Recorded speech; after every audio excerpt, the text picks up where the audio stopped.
इय्याका नअबुदु व इय्याका नस्तईन।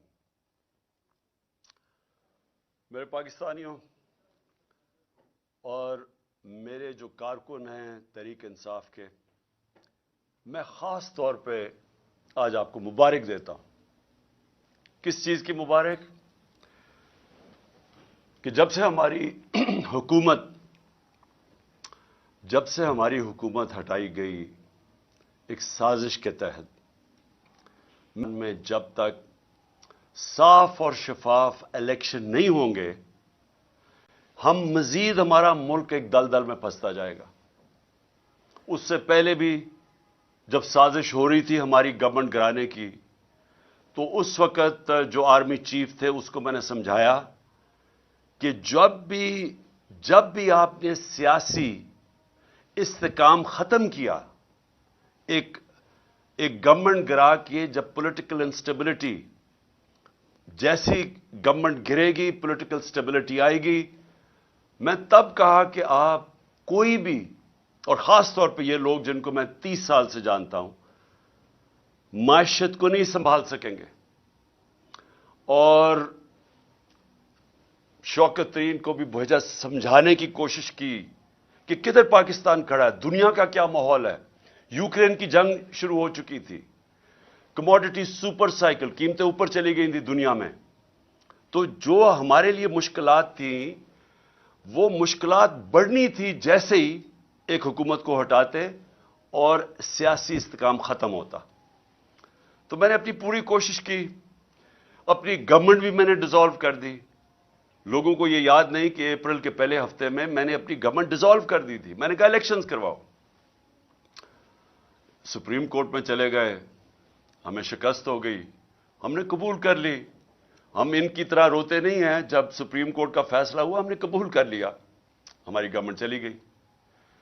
उसके बाद मैं बार बार ये कहता रहा कि जब तक आप इस मुल्क में इलेक्शन नहीं करवाएंगे, सियासी तौर पे मुल्क स्टेबल नहीं होगा। और अगर सियासी तौर पे स्टेबल नहीं होगा तो माशी भी इस्तेकाम नहीं आएगा।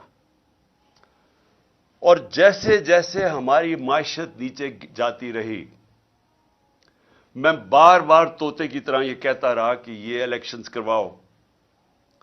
लेकिन मसला यह आ गया कि ये जो पीडीएम की पार्टीज थी, ये भी और जो इनके पीछे हैंडलर्स थे, दोनों डर गए इलेक्शंस करवाने से।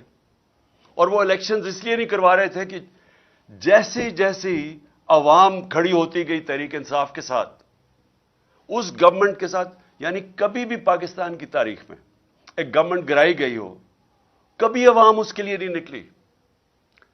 यानी हमारी मैं सारी तारीख जानता हूं, मैं तकरीबन जिस तरह पाकिस्तान के साथ बड़ा हुआ हूं, जब मार्शल लॉ भी लगता था तो लोग आके मिठाइयां बांटते थे। जो भी गवर्नमेंट 90 की दिहाई में गिरती थी, लोग मिठाइयां बांटते थे। तो यह पहली दफा हुआ कि पब्लिक सड़कों पे आ गई, लाखों लोग सड़कों के ऊपर आए और उन्होंने कहा कि यह हम मानते नहीं, ये जो साजिश करके रजीम चेंज किया गया।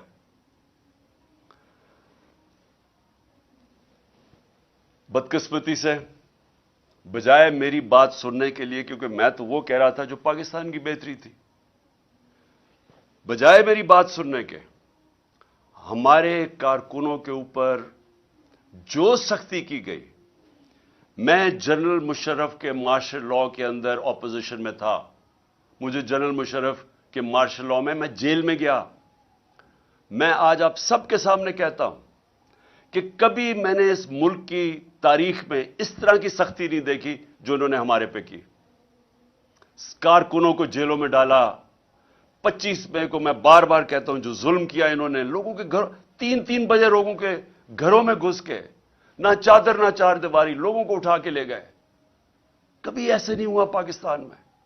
हमारे खिलाफ 3 लॉन्ग मार्चेस हुई, कितनी एफआईआर काटी और किसको कौन सा पुलिस एक्शन लिया, कितनी टीयर गैसिंग हुई। लेकिन 25 मई को जो उन्होंने हमारे से किया, और उसके बाद मुसलसल करते रहे, एफआईआर्स के ऊपर एफआईआर्स काटते गए मेरे कारकुनों पे, लोगों को जेलों में डाला, फिर वो निकले, फिर कचहरियों में चक्कर लगाए, हरासा किया गया। میرے اوپر اب تک 74 FIR کٹ چکی ہیں. کتنی دفعہ میں کچہریوں میں پھرا ہوا ہوں اور بیلیں کرواتا پھرا ہوں، صرف اور صرف ہمیں دبانے کے لیے کہ ہم شاید ڈر جائیں گے، ہم گھبرا جائیں گے، ہم دل برداشتہ ہو جائیں گے. صحافیوں سے جو کیا گیا، کبھی پاکستان میں اس طرح، اور صحافیوں سے کن سے کیا گیا؟ وہ صحافی جن کی اس معاشرے کے اندر ایک پہچان تھی، کریڈیبلٹی تھی، محب وطن تھے، ان صحافیوں سے جو انہوں نے کیا. اور یہ قوم کبھی نہیں بھولے گی جو ارشد شریف سے کیا، کبھی نہ میں بھولوں گا یا قوم بھولے گی کہ ایک ایسا آدمی جس کی کوئی قیمت نہیں تھی ضمیر کی، محب وطن پاکستانی، اس سے جو کیا گیا یہ قوم ہمیشہ یاد رکھے گی. اس کے علاوہ اعظم سواتی، شہباز گل، ہمارے لوگوں کو جو انہوں نے پکڑ کے تشدد کیا، کسٹوڈیل ٹارچر کی گئی، اور ان سے جو ان کے سامنے جو ان کی ننگا کر کے تشدد کر کے ان کی ویڈیوز بنائی گئی. اعظم سواتی کی ویڈیو ہمارے MP کو دکھائی گئی جس کو کہہ رہے تھے کہ نون لیگ میں چلے جاؤ، عمران خان پہ کاٹا مار دیا ہے، اس کو اس کا تشدد کرتے ہوئے اعظم سواتی کی ویڈیو دکھائی گئی. پھر جو نیچے گرے ہیں یہ لوگ، جو گندی ویڈیوز، جو آڈیو لیکس، جو اعظم سواتی کے گھر ان کی بیوی کو اور بیٹی کو جو ویڈیو، گندی ویڈیو بھیجی گئی، کبھی اس ملک میں ایسا نہیں ہوا. اور پھر سلمان فاروقی، اس کو پکڑ کے ننگا کر کے اس کو مارا گیا، اس کو دھمکایا گیا.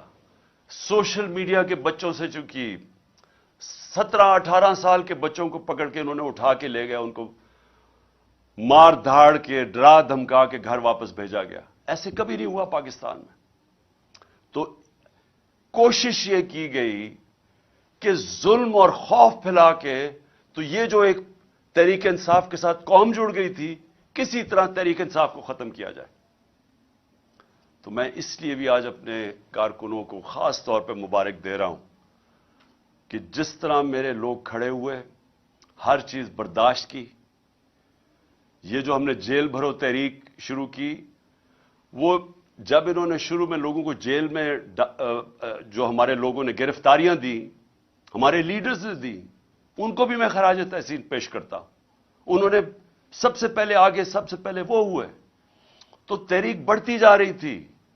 جس طرح تحریک بڑھ رہی تھی، گجرانوالہ، سرگودا، سائبال، اور زیادہ لوگوں نے گرفتاریاں دے رہی ہیں. پنڈی لوگ سامنے آ گئے. پشاور میں اتنی پبلک نکلائی، وہ پولیس گرفتاری نہ ان کو کرے. بڑھتی جا رہی تھی.